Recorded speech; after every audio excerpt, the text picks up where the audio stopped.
जिला अलवर सरिस्का के जंगल की ये कल कल करता बहता झरना। श्रद्धालु यहाँ पर स्नान करते हैं और स्नान करने से शरीर के कई रोग दूर होते हैं। श्रद्धालु भगत यहाँ इस पहाड़ी में आते हैं।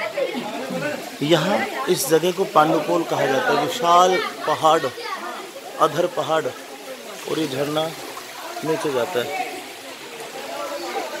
मित्रों, ये पांडुपोल जगह है। बताया जाता है इस पहाड़ी के पीछे विराट नगर है, जहाँ पांडवों ने अज्ञातवास काटा था। और यहाँ पर भीम ने अपने घुटने से प्रहार करके इस पहाड़ को तोड़ा था। आज यहाँ सभी श्रद्धालु आते हैं।